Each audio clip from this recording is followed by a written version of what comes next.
Hi, I'm Sam Cicogna, Vice President and Head of ONESOURCE Transfer Pricing for Thomson Reuters. And I'm here with Ann Oliver, Tax Manager from Skyscanner. Ann, tell me a little bit about Skyscanner as a company and your role as it relates to transfer pricing. Okay, so Skyscanner is a global company. It's a travel meta search company. So effectively we search the market for flights, hotels and car hire. And each month we've got 50 million unique monthly users coming to our website to check out our deals and check out what they can get there. The company is a private company. It started in 2003 from our founder Gareth Williams. And really over the last 13 years it's grown and it's had a fantastic growth trajectory. Now we're based in 10 offices around the world. We operate in Europe, APAC and America. We have around 700 employees. And we've got different functional currencies in all of our locations, clearly. But our website itself, it operates with 30 languages and 70 currencies. So we're a reasonably small company, but we're on a global scale. And our activities are all globally based, as are our business partners and as are our users.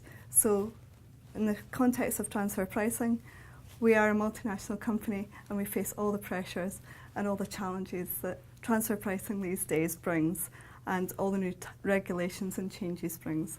So that's where my role fits in as tax manager there. So how are you preparing Skyscanner to comply with the BEPS Action 13 rulings? So really I've taken quite a systematic approach. We're a tech company. We like logic and we like process. So that's what I've applied when I've been reviewing both all the action points, not just country by country reporting, but really starting at point one, looking at the challenges of being in a digital economy. Clearly that's where we are. We're a tech company, so we're in the same sort of space as some of the high profile cases that we've seen and the high profile discussions in the media. So I've taken a really systematic approach, working through the action plan, highlighting where our priorities are, and then really looking into the business to see beyond the numbers, beyond what we can get out of our accounting systems, to see how, where, and who's dealing with what our business is really operating with as far as the action points, and highlighting where our priorities are for looking at where we have to maybe rectify the agreements we've already got in place, or just put more substantiation around the agreements and really make sure that we're documenting reality and it's all fitting together, and we're being really consistent with how our global approach to transfer pricing would look from the master file story kind of perspective. Is there anything in your prep that surprised you as far as being able to pull together the data or as far as the organizational structure and how it's going to apply? I think yes. I mean, I quite like to use an analogy of Action 13 and country by country reporting, opening up doors into a company that previously you could partition off and each tax authority would only be able to see a little bit. Now clearly with Action 13 and country by country reporting, we're really throwing open the doors, and we have to expect that once those doors are thrown open, everyone's going to want to come and look at our data. So consistency is key. And I think sometimes while you can think you're consistent, if you open a door from a different jurisdiction perhaps, maybe from their perspective you've not got the consistency, or you're not quite looking how they thought before they had all the other information available to them. So yes, things like the impact of foreign currency exchange. Over the last couple of years we've seen lots of fluctuations between some of our main currency rates, and that can really impact the sort of margins you're expecting to see from some of your subsidiaries. And I think having a story behind that and identifying that as something that you're going to potentially have to explain or certainly have to document for your own records, I think that's been quite a surprise, that for currency fluctuations especially can really tweak the numbers and really give you some unexpected results if you are looking at it from a different perspective rather than just top down from head office.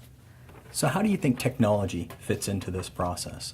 We've talked to lots of multinationals over time, and they've looked at technology as an enabler, or they looked at technology as an impediment. How do you look at it as how it relates to your overall process for preparing, and what are the benefits as far as you're concerned? Well, I think technology is always someone's friend in the tax department. You know, it's a great way for us to collate our results, and it's a great way for us to maintain audit trails that span years. And of course, tax inquiries we're never dealing with current data. We're always looking back at least a couple of years. So I think in that sense, it's definitely our friend. I think where some tax professionals have maybe got a little bit disillusioned is because they've expected their current systems to be able to deliver them all the results that they need for to comply with the new reporting. And I think that's simply not the case. I think, you know, when the focus is on reality and when the focus is on how things are being done, we have to look far beyond the numbers. We have to look at the narrative, and we have to look at the reality and the legal structures, beyond the legal structures indeed. So if your accounting system is just reflecting potentially your old transfer pricing agreements, you're not going to get all the story from that you're going to need to meet the requirements of local and master file requirements. So I think there might be an initial disillusionment, but I think as a tax person you have to move beyond that and recognise that technology will still have a place. It might look different, and you might have to create new processes and look at new technology solutions beyond your ERP and beyond your accounting software. But I think the solutions will be there, and I think as the legislation becomes more fixed, we'll find more solutions coming into the market that will put us back in that comfort zone and with that happy relationship with using our technology for tax purposes. So you talked a little bit about the effects of currency and how that might be viewed in your filings. Can you talk a little bit about how you're evaluating that and maybe how you're documenting it for later? Yeah, sure. So I think the starting point of the current of our current reviews under BEPS has to be what results are driven by our benchmarking and our cost plus and our other agreements we've got originally. And sometimes those can just trip on year after year, and you just expect them to deliver you the right results.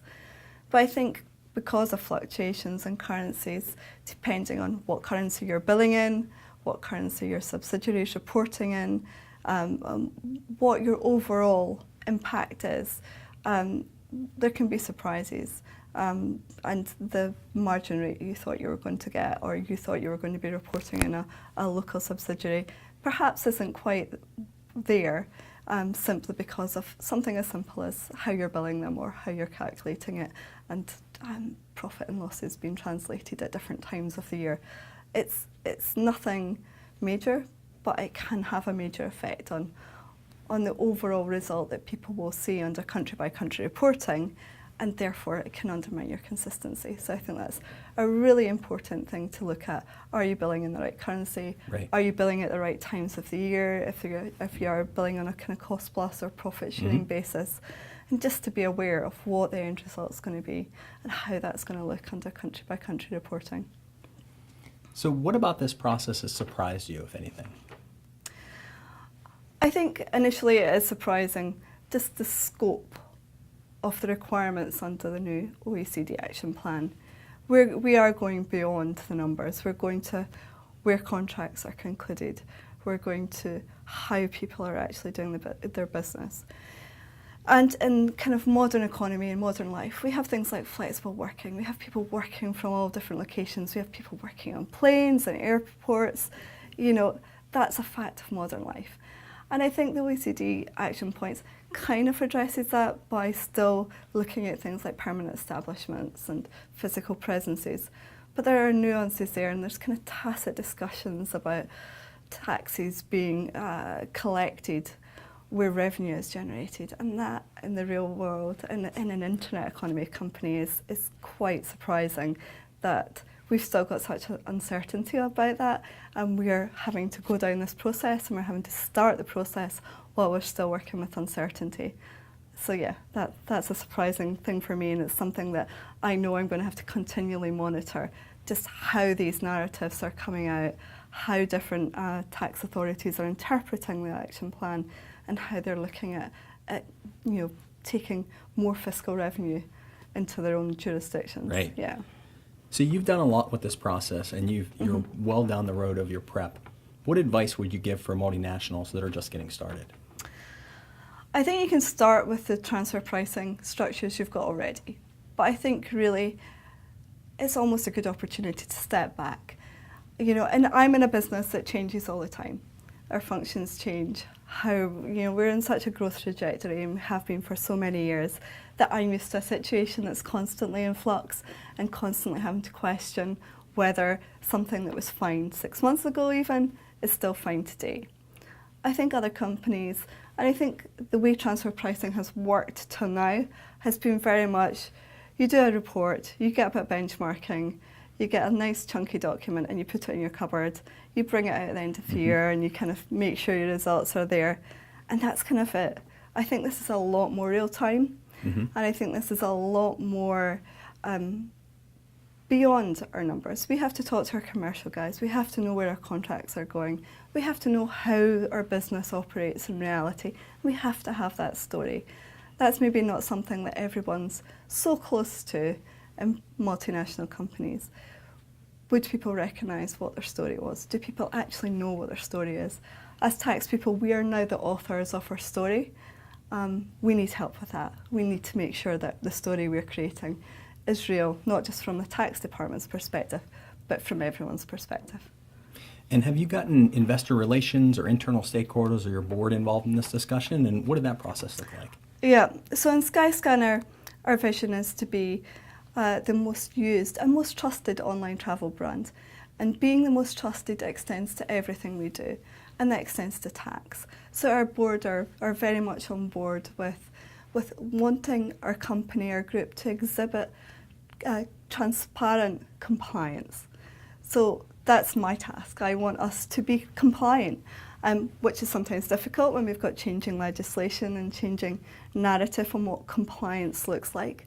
But yes, they're very much on board with that. And yes, I do have support from our PR teams.